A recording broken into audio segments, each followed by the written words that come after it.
in regard to how our financial system really operates.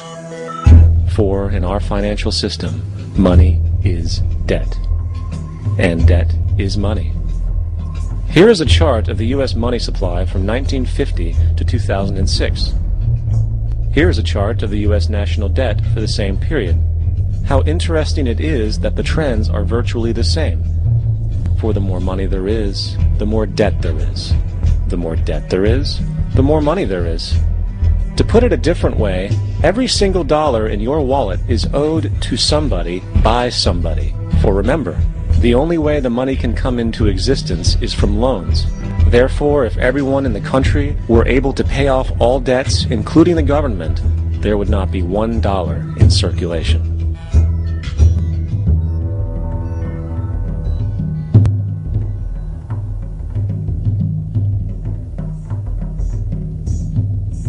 In fact, the last time in American history the national debt was completely paid off was in 1835 after President Andrew Jackson shut down the central bank that preceded the Federal Reserve. In fact, Jackson's entire political platform essentially revolved around his commitment to shut down the central bank, stating at one point, "The bold efforts the present bank has made to control the government are but premonitions of the fate that awaits the American people should they be deluded into a perpetuation of this institution or the establishment of another like it." Unfortunately, his message was short-lived, and the international bankers succeeded to install another central bank in 1913, the Federal Reserve. And as long as this institution exists, perpetual debt is guaranteed. Now, so far we have discussed the reality that money is created out of debt, through loans. These loans are based on a bank's reserves, and reserves are derived from deposits. And through this fractional reserve system, any one deposit can create 9 times its original value, in turn debasing the existing money supply, raising prices in society. And since all this money is created out of debt and circulated randomly through commerce, people become detached from their original debt, and a disequilibrium exists, where people are forced to compete for labor in order to pull enough money out of the money supply to cover their costs of living. As dysfunctional and backwards as all of this might seem, there is still one thing we have omitted from this equation. And it is this element of the structure which reveals the truly fraudulent nature of the system itself: the application of interest. When the government borrows money from the Fed, or when a person borrows money from a bank, it almost always has to be paid back with accrued interest.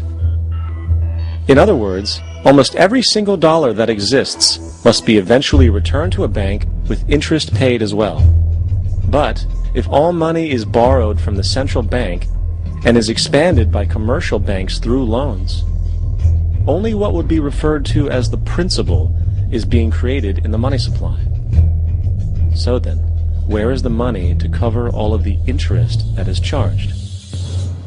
Nowhere. It doesn't exist. The ramifications of this are staggering, for the amount of money owed back to the banks will always exceed the amount of money that is available in circulation. This is why inflation is a constant in the economy, for new money is always needed to help cover the perpetual deficit built into the system, caused by the need to pay the interest. What this also means is that mathematically, defaults and bankruptcy are literally built into the system, and there will always be poor pockets of society that get the short end of the stick. An analogy would be a game of musical chairs, for once the music stops, somebody is left out to dry. And that's the point. It invariably transfers true wealth from the individual to the banks. For if you are unable to pay for your mortgage, they will take your property. This is particularly enraging when you realize that not only is such a default inevitable due to the fractional reserve practice, but also because of the fact that the money that the bank loaned to you didn't even legally exist in the first place. In 1969, there was a Minnesota court case involving a man named Jerome Daly, who was challenging the foreclosure of his home by the bank which provided the loan to purchase it. His argument was that the mortgage contract required both parties, being he and the bank, each put up a legitimate form of property for the exchange. In legal language, this is called consideration.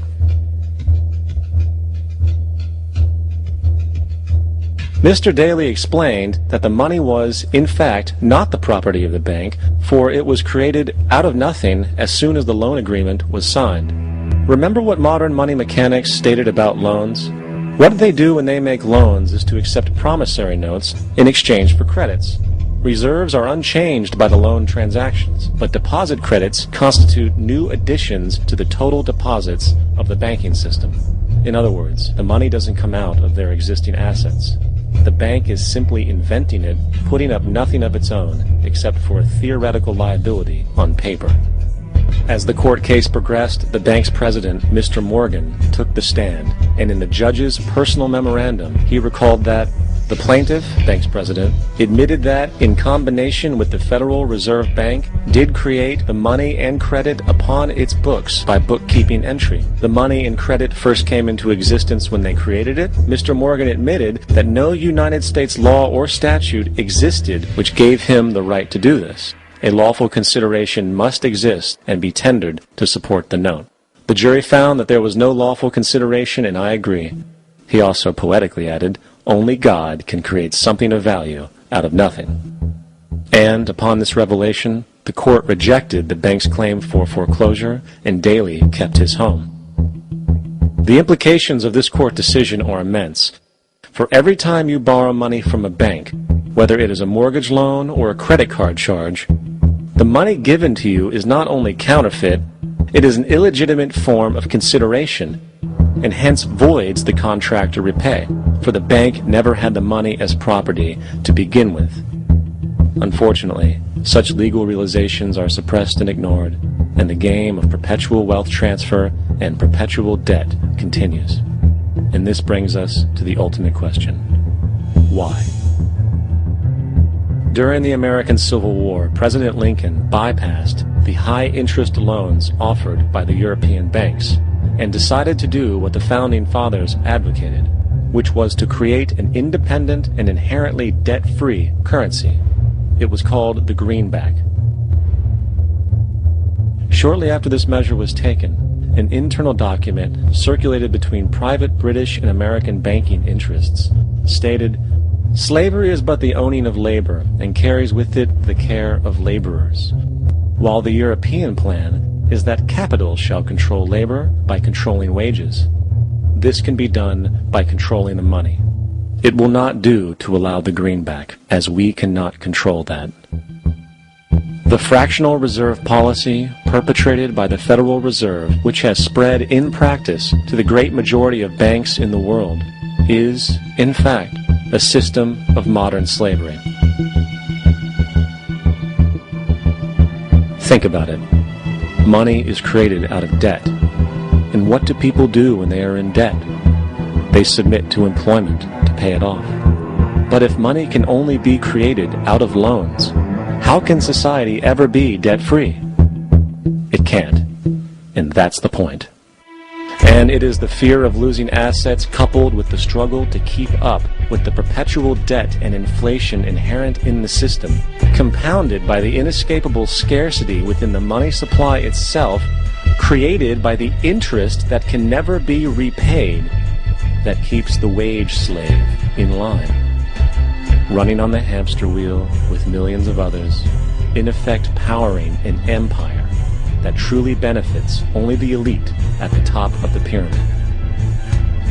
For, at the end of the day, who are you really working for? The banks. Money is created in a bank and invariably ends up in a bank. They are the true masters, along with the corporations and governments they support. Physical slavery requires people to be housed and fed.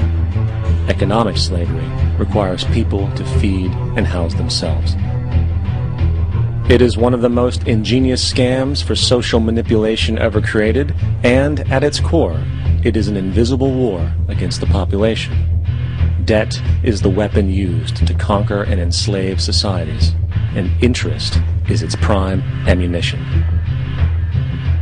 And as the majority walks around oblivious to this reality, the banks, in collusion with governments and corporations, continue to perfect and expand their tactics of economic warfare, spawning new bases, such as the World Bank and International Monetary Fund, while also inventing a new type of soldier, the birth of the economic hitman.